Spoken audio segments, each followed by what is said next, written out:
I grew up in downtown Toronto, close to a large city park, an oasis in a city of 3 million people. The thing is, my studio is my walk in the woods. It's where I come to find myself. I'm in the 31st year of my full-time studio practice, a graduate from the Cleveland Institute of Art. Clay sculpture and printmaking is the focus of my work.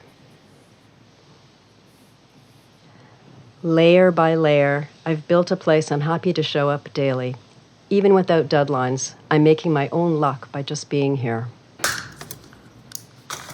I work spontaneously, not interested in a mastery of technique, but remaining in the moment. It's about seeing and getting deeper into the discoveries. This piece is in progress from the Residency series, a cone 6 porcelain paper clay with nichrome wire as a substructure and drawing line, taking the clay where it could not go alone. I work in series, and the information found in one cycle informs the next. I'm interested in the unexpected, the chaos, often turning the piece over a second or third firing and adding more clay. The tilt and collapse that transpires is what excites me.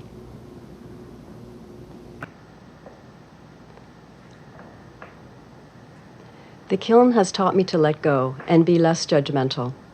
That something didn't go according to plan can be the best discovery. This is Festoon from the Laden series. Glazing gains light and dimension. I often use slips and oxides when building so that color is integral and not decorated at the end. This piece, Pasture, is made from black porcelain and multi-fired.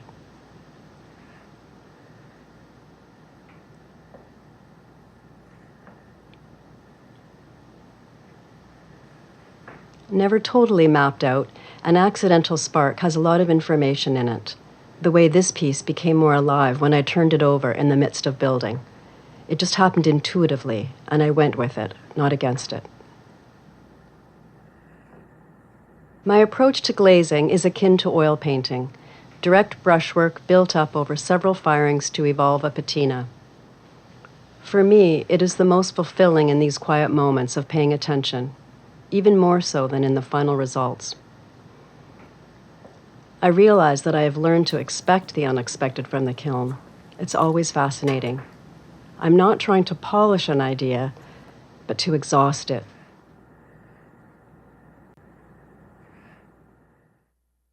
Perhaps the most interesting thing about me is that I'm a graduate from the Cleveland Institute of Art with a major in printmaking and a minor in ceramics, only taking ceramics in the last year of graduation.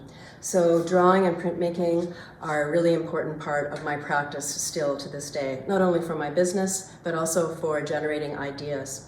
I've worked with a sheet roofing copper for years because I really like its malleability, and I also can cut it and make tabs to expand the scale of my prints. I really like a body scale relationship with the work, and also in my clay, copper tabs have allowed me to expand in the scale from my Labyrinth series. I bought this press for the 20th anniversary of my business, and it's really great to be self-sufficient in the studio. There's a print here on the wall. I can show you an example of some of the ideas that are relating to regeneration and regrowth and movement in the work.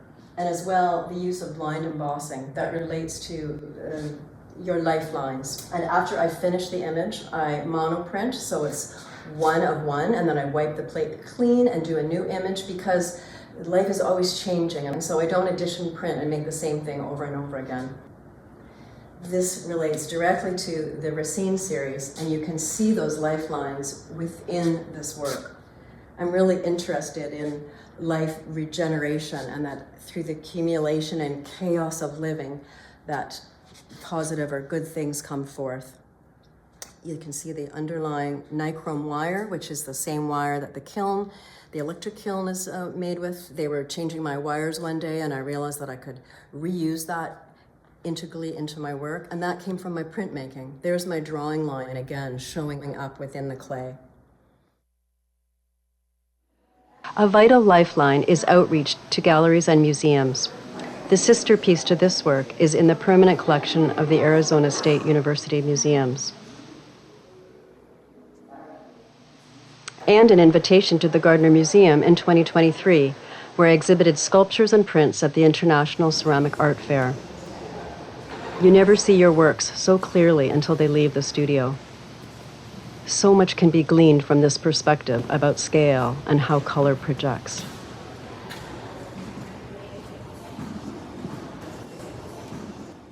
And this is Eno Gallery, just east of Toronto. While I'm working at the studio, it's good to know that someone else has my work in mind. We've had a strong relationship for over 20 years. Things like maintaining gallery connections, working with art consultants and designers, it's all the practical side of the romance of having a studio. But actually, it's all hard work and perseverance of things you may not feel like doing. But you learn pretty quickly if you want to maintain a full-time practice. Everything from photography to invoicing to client outreach and documentation. I take a sculptural approach to printmaking with the use of blind embossing and adore the translucency of both paper and porcelain. As I get older, I appreciate the value of working in two disciplines, as I realize that this is where concepts transform and impress upon each other.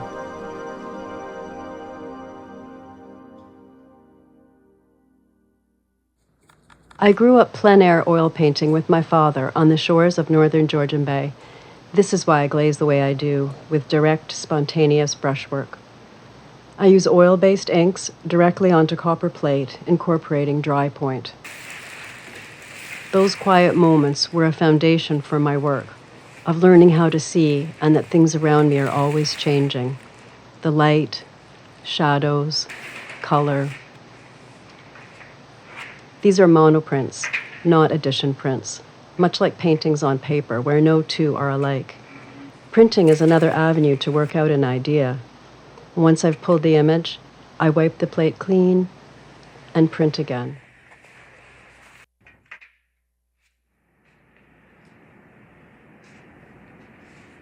This is the Beacon series, large-scale porcelain at cone 6. I could use a more reliable, lower-firing clay body, but I'm interested in pushing the form to the edge of collapse, where the action and movement lies, and gathering as much light as I can. A piece from this series just arrived safely to a collector in India. One of the best investments in my studio was to hire a professional shipper to teach me about packing techniques. It took some of the fear out of shipping. This piece, Thicket, was shipped to Korea, accepted into the Gyeonggi International Ceramics Biennale 2024. Here I've used an earthenware paperclay and wire as a drawing line. This piece is about 19 inches high. Feeling a world weighted by tension lately, and its push and pull on me. Perhaps this is a moment's emotion about a desert island escape. I'm working things out in the making.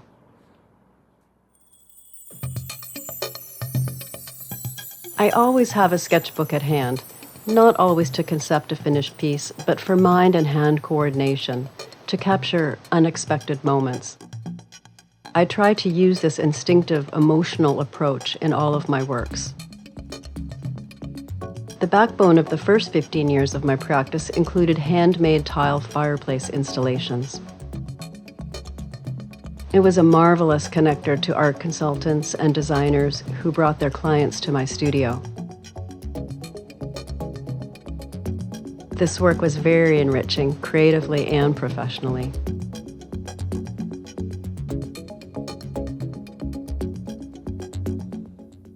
After winning the Winifred Shantz Prize in 2001, I had a very important residency to Jingdezhen, China that I took in 2003. And these pieces that are from the archives of my studio are results of that time period. And I've worked on this series all through my career, all 30 years. And I'll show you soon some other pieces that relate to this. But this is where it all started, and I learned the gamut of porcelain from eggshell, tiny eggshell pieces to large scale sculptures that really impressed me. I started working with the porcelain, and I had lots of failure. Lots of things were collapsing and falling apart, and it was a really good residency for that very reason. Returning to Canada, I discovered earthenware paper clay for more control when exploring form at a large scale. Carving, piercing, searching for light, where interior meets exterior. I really like to work on more than one piece at one time. In this way, when I have a new idea as I'm working, it's not lost all into one piece, and I can stop and start a new piece and continue on with that thought and give rest to where I was and not overwork something. These pieces from the Beacon series are made with thin strips of striated porcelain that I pound out so that it becomes very fine, so you can see the translucency, the light comes through it. In previous works, the earliest works of this series, in the Labyrinth series that I talked about, I pierced them with holes to get light to come through. And so I'm really glad I didn't leave this series, because now I have this beautiful porcelain that allows the light to come through the material itself. And you can see that very well in any sort of lighting. And it's that action and in the moment that I'm really interested in. It certainly stems from a background in dance. And also, as in music and dance, it's what really happens in the moment, I think, that informs my work.